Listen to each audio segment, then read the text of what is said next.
Hello दोस्तों, pink city agriculture classes में आपका स्वागत है। मैं महावीर यादव आज की वीडियो में आपसे बात करूंगा सॉइल साइंस मृदा विज्ञान के बारे में। अगर आप चैनल पर नए हैं तो चैनल को सब्सक्राइब कर दीजिए एंड कमेंट करके बताइएगा कि आपको ये वीडियो कैसा लगा। आइए दोस्तों, अब बात करते हैं सॉइल साइंस की। दोस्तों, सॉइल साइंस एग्रीकल्चर की हर कम्पिटिटिव एग्ज़ाम्स में एक इम्पोर्टेंट टॉपिक होता है और इसमें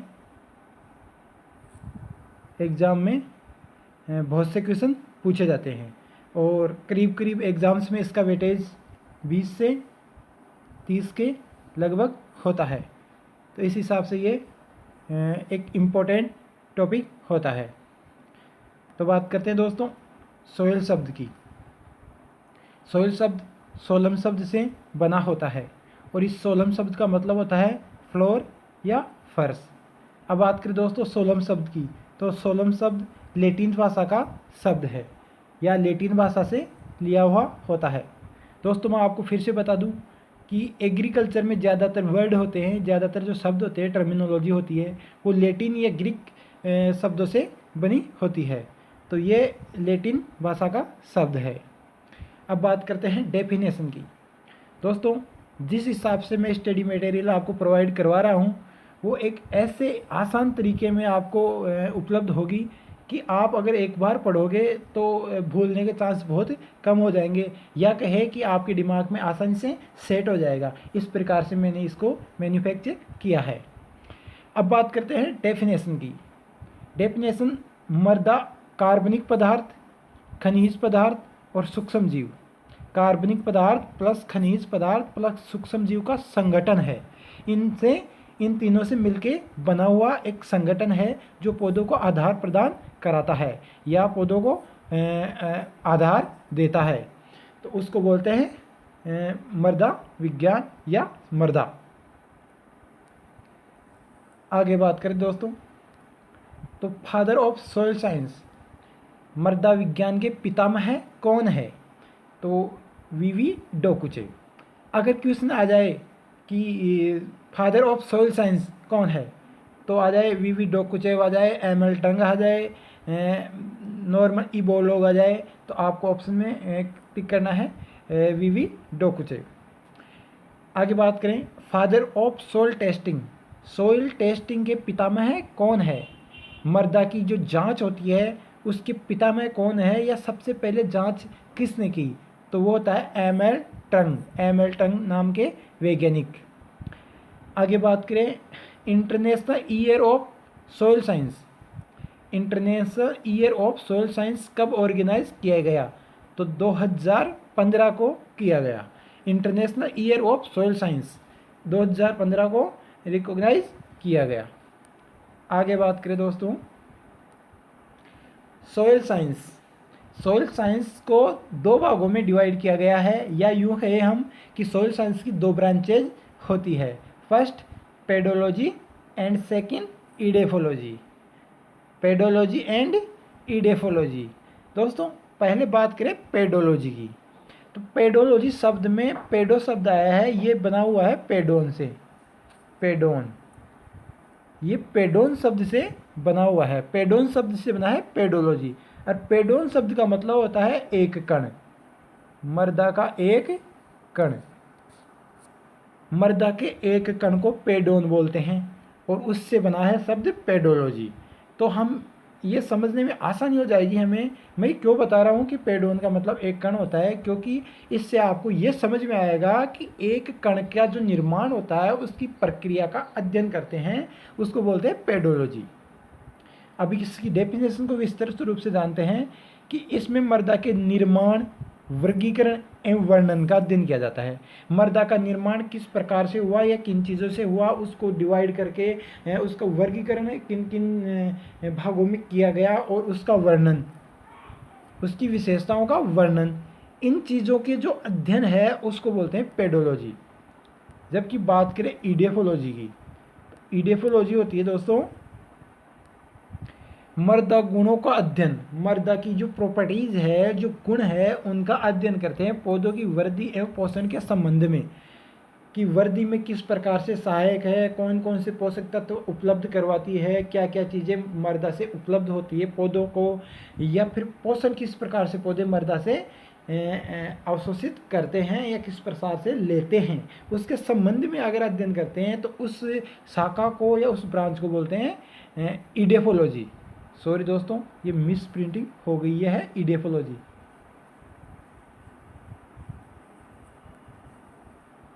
इडेफोलॉजी, यह है इडेफोलॉजी, मिस प्रिंटिंग हो रखी है।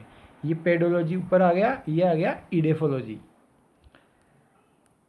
आगे बात करें सॉइल कंपोजिशन या संगठन, मृदा का संगठन। अब बात करें, इसको डिवाइड करते हैं, ये 100% है, सॉइल का 100% है। इस 100% में 45% तो मिनरल होते हैं, खनिज होते हैं, खनिज पदार्थ होते हैं, 25% एयर होती है, 25% वाटर होता है और 5% ऑर्गेनिक मैटर होता है।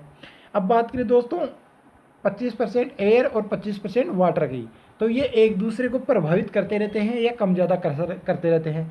जैसे एयर ज़्यादा हो गई तो वाटर कम हो जाता है, और वाटर ज़्यादा होता है तो एयर कम हो जाती है। वैसे प्रभावित करता है वाटर, एयर प्रभावित नहीं करती है, वाटर प्रभावित करता है। अगर वाटर सोइल में ज़्यादा हो गया तो एयर की मात्रा उसमें कम हो जाएगी, क्योंकि जो पोर्स है, आपको दोस्तों बता दूं, जो मृदा में पोर्स होते हैं वो दो प्रकार के होते हैं, माइक्रोपोर्स, मैक्रोपोर्स।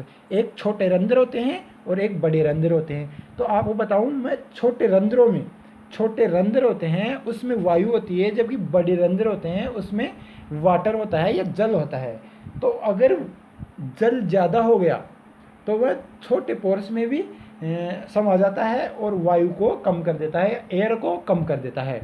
और अगर एयर ज़्यादा हो गई, एयर ज़्यादा कब हो जाती है, जब वाटर की मात्रा अपने आप ही कम हो जाती है तो पोर्स खुले हो जाते हैं और उसमें एयर भर जाती है, तो एयर की मात्रा ज़्यादा होती है। तो इसको प्रभावित करता है वाटर, सबसे ज़्यादा प्रभावित करता है वाटर, क्योंकि वाटर ज़्यादा होगा तो एयर कम हो जाएगी, वाटर कम होगा तो एयर ज़्यादा हो जाएगी, तो प्रभावित करता है वाटर। लेकिन होते हैं ये 50%, 25% ये और 25% जल होता है, लेकिन ये एक दूसरे से कम ज़्यादा होते रहते हैं। बात करें मिनरल्स की, तो मिनरल्स 45% होते हैं, ऑर्गेनिक मैटर 5% होता है। और अगर ऑर्गेनिक मैटर की भी बात करें कि ये ऑर्गेनिक मैटर को हम 100% मान ले, तो इस 100% में से 80% तो ऑर्गेनिक मैटर होता है, 10% रूट्स होती है और 10% होते हैं इसमें माइक्रो ऑर्गेनिज्म। 10% तो माइक्रो ऑर्गेनिज्म, 10% ऑर्गेनिक 10% होती है रूट्स, पेड़ पौधों की रूट्स, और 80% होते हैं ऑर्गेनिक मैटर। ये होता है इस 5% का रेशियो, इस 5% का है ये ऑर्गेनिक मैटर का मैटर है ये सारा। अब आगे बात करेंगे दोस्तों मिनरल्स की, खनिज पदार्थ की। तो खनिज पदार्थ दो प्रकार के होते हैं, एक तो प्राथमिक खनिज और एक द्वितीयक खनिज। प्राथमिक खनिज में जो ये प्राथमिक खनिज होती है, इसकी प्राथमिकता होती है सबसे ज़्यादा बलुई मृदा में, या हम बोले सैंड सॉइल में, सैंडी सॉइल में सबसे ज़्यादा प्राथमिक खनिज होते हैं। जबकि क्ले मृदा की बात करें, क्ले मृदा में द्वितीयक पदार्थ होते हैं। अब प्राथमिक पदार्थ क्या होते हैं, फेल्सपार हो गया, क्वार्ज हो गया, माइका हो गया। जबकि द्वितीयक पदार्थ की बात करें, एल्यूमिनियम ऑक्साइड, सॉरी दोस्तों ये आयरन है, यहाँ पे आयरन ऑक्साइड और डोलोमाइट, ये 3 है। और सिलिकेट क्ले भी होती है इसमें, सिलिकेट क्ले। तो द्वितीयक पदार्थ होते हैं उसमें एल्यूमिनियम ऑक्साइड हो गया, आयरन ऑक्साइड हो गया, डोलोमाइट हो गया और सिलिकेट क्ले हो गया। इस प्रकार से ये द्वितीयक पदार्थ हो गए। और इसकी ये दिखता होती है या प्राथमिकता होती है या डोमिनेशन होता है क्ले मृदा में, जबकि प्राथमिकता होता है बलुई मृदा में। अब बात करें composition of soil air, soil air के कंपोजिशन। दोस्तों सोयल में जो एयर का कंपोजिशन होता है वो वायुमंडल की बजाय या वायुमंडल के अनुपात में थोड़ा डिफरेंट होता है। जैसे बात करें नाइट्रोजन की, तो नाइट्रोजन 78% होता है सोयल में, 79% होता है वैसे, लेकिन 78% सोइल में होता है। ऑक्सीजन 20.3%, सॉइल की बात है। जबकि कार्बन डाइऑक्साइड CO2 0.25 से 0.30%, मतलब ये 10 गुना अधिक होता है। ये 10 गुना अधिक होता है वायुमंडल से, क्योंकि वायुमंडल में 0.03 होता है, तो ये 0.03 से 10 गुना अधिक, 0.030 10 गुना अधिक हो गया, या 10 गुना ये अधिक है वायुमंडल से। ये अधिक होने का भी एक कारण है इसका, जो कार्बनिक पदार्थ है, ऑर्गेनिक मैटर है, उसका डिकम्पोजिशन होता है। तो जो सूक्ष्म जीव उसका डिकम्पोजिशन करते हैं तो ये CO2 छोड़ते हैं, और CO2 छोड़ते हैं तो ये CO2 का सांद्रता मृदा में अधिक हो जाती है, क्योंकि कार्बन मैटर होता है या ऑर्गेनिक मैटर होता है वो विघटित होता रहता है, और एक्टिविटीज़ ऑर्गेनिक मैटर सूक्ष्म जीवों की एक्टिविटीज़ बढ़ जाती है, जिससे CO2 की मात्रा अधिक हो जाती है। अब बात करें सोइल प्रोफाइल की या मृदा परिच्छेदिका। सोइल प्रोफाइल को बोलते हैं मृदा परिच्छेदिका।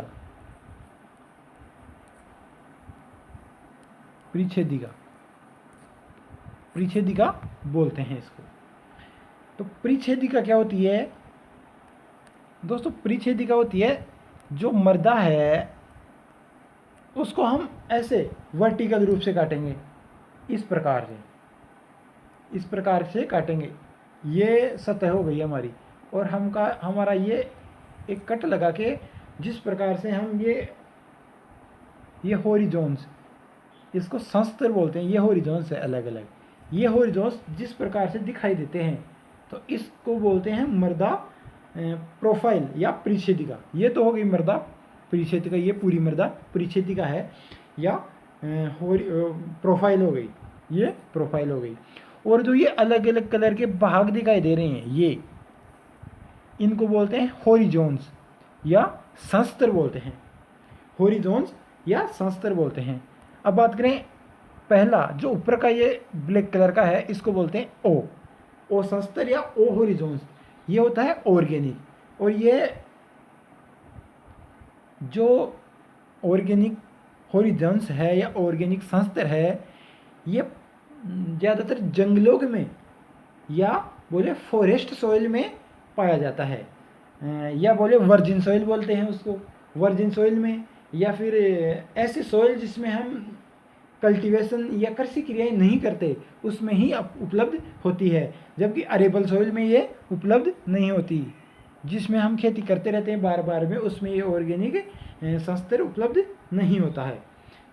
अब आगे बात करें ए संस्तर की, तो ये होता है सबसे ऊपर का, ऑर्गेनिक मैटर के बाद में सबसे ऊपर का होता है, जिसको वॉशिंग आउट भी बोलते हैं। वॉशिंग आउट संस्तर इसलिए बोलते हैं क्यों इसमें बारिश की वजह से जो इसमें जो पोषक तत्व है वो धुल के या ब्लीचिंग होके इस संस्तर में आ जाते हैं, यहाँ से लीचिंग होके इस संस्तर में आ जाते हैं, तो इसको तो बोलते हैं वॉशिंग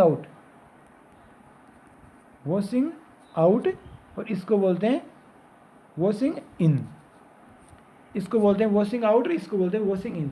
वॉशिंग इन इस वजह से बोलते हैं, इसमें आके ये एकत्रित हो जाते हैं। बीज जो संस्तर होता है उसमें जो पोषक तत्व है वो आके यहाँ पे एकत्रित हो जाते हैं, और यहाँ से धुल के या लीचिंग होके नीचे आ जाते हैं। तो ए संस्तर को बोलते हैं वॉशिंग आउट, इसको बोलते हैं वॉशिंग इन, और ये सबसे ज़्यादा मिनरल्स होते हैं। इसका जो एक नाम है वो है एलुवियल है, जबकि जो बी संस्तर है इसका है इलुवियल। दोस्तों इन दो शब्दों में थोड़ा कंफ्यूज होता है, एलुवियल में इलुवियल में। तो मैं आपको एक ट्रिक बता दूं, शायद आपके दिमाग में सेट हो जाए। मेरे दिमाग में ये पहले से सेट हो रखी है, तो मैं चाहता हूँ कि आपके दिमाग में भी ये सेट हो जाए। ए एलुवियल और आई इलुवियल, पहले ए आता है, ए के बाद में आई आता है। तो आपको इतना याद रखना है कि ए आता है ए संस्तर में, उसके बाद में बी आता है आई संस्तर। तो एलुवियल और इलुवियल संस्तर, एलुवियल ऊपर का संस्तर, इलुवियल नीचे का संस्तर। जो ABCD होती है उसमें ए पहले आता है, आई बाद में आता है, तो इस प्रकार से याद कर लेना। पहले हो गया एलुवियल, बाद में हो गया इलुवियल। अब बात करें सी संस्तर में, इसमें क्या होता है, जो विघटित रॉक्स के टुकड़े होते हैं, ये छोटी छोटी रॉक्स होती है, अनकॉन्सोलिडेटेड बोलते हैं इसको। और जो नीचे का है आर, ये बेड रॉक्स होती है, इसमें चट्टानी होती है। तो इस प्रकार से होता है। अब आपको बताऊं मैं, ए और बी के बीच में इनको जोड़ने वाला यहाँ से ट्रांजिट एक ई संस्तर भी होता है, ई या A2 भी बोलते हैं उसको। उसमें क्या है, ए और बी दोनों का जुड़ा हुआ भाग रहता है। तो वैसे अगर मोस्ट रूप से देखा जाए तो ओ ए बी सी और आर ही होते हैं, लेकिन कहीं कहीं पे ई और A2 भी होता है। तो वो क्या, ए और बी का मिक्स का रूप होता है। आगे बात करें रिगोलित किसे बोलते हैं, ए प्लस बी प्लस सी संस्तरों को मिला के रिगोलित बोलते हैं। तीनों का मिला हुआ रूप है, उसको रिगोलित बोलते हैं। और अगर बात करें रिगोसोल की, तो अविभक्त संस्तर होते हैं। जो संस्तर होते हैं वो अविभक्त होते हैं, वो एक दूसरे से ऐसे अलग अलग डिवाइड नहीं होते। जैसे ये डिवाइड है, ये डिवाइड है, ये डिवाइड है, ये डिवाइड है, ये दिखते नहीं है, ये सेम दिखाई देते हैं, तो उसको बोलते हैं रिगोलित। इस प्रकार से ये सेम ही रहता है, ये अलग अलग विभक्त नहीं रहता। आगे बात करें रिगोसोल, जो अविभक्त रहता है। फ्रोस्लाइस, दोस्तों फ्रोस्लाइस होता है 0 से 15 सेंटीमीटर की मर्दा। 0 से 15 सेंटीमीटर की जो मर्दा होती है उसको बोलते हैं फ्रोस्लाइस। और जो पूरी क्रियाएं होती है, जो कृषि क्रियाएं होती है, वो फ्रोस्लाइस में ही होती है, यही होती है। इसको टॉप मोस्ट सॉइल भी बोलते हैं। अब क्या होता है इसमें, ये होती है 0 से 15 सेंटीमीटर होती है, और 1 हेक्टेयर में, 1 हेक्टेयर में ये 150 टन वजन की होती है मर्दा। अगर फ्रोस्लाइस को देखा जाए तो ये लगभग 150 टन होती है 1 हेक्टेयर में। 1 हेक्टेयर में 150 टन होती है। और इसको इस प्रकार से हम इंकित करते हैं प्रति हेक्टेयर केजी। इस प्रकार से हम इसको लिखते हैं 2.5 इंटू 10⁶ प्रति हेक्टेयर। इस प्रकार से हम लिखते हैं। ये फ्रोस्लाइस का वेट हो गया नापने का, और ये 150 टन होती है प्रति हेक्टेयर।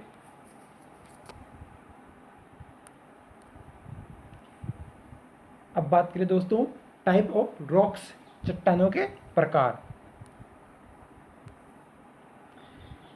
चट्टानें 3 प्रकार की होती है, इग्नियस रॉक्स, सेडिमेंट्री रॉक्स और मेटामॉर्फोसिस। इग्नियस को आग्नेय चट्टानें बोलते हैं, सेडिमेंट्री परतदार होती है, और मेटामॉर्फोसिस कायांतरित होती है। एग्जाम्पल की बात करें तो इग्नियस रॉक्स होती है जैसे ग्रेनाइट और बेसाल्ट। सेडिमेंट्री होती है चूना पत्थर, बालू पत्थर, डोलोमाइट। एंड मेटामॉर्फोसिस होती है संगमरमर, क्वार्ट्जाइट एंड स्लेट्स। संगमरमर, क्वार्ट्जाइट एंड स्लेट्स।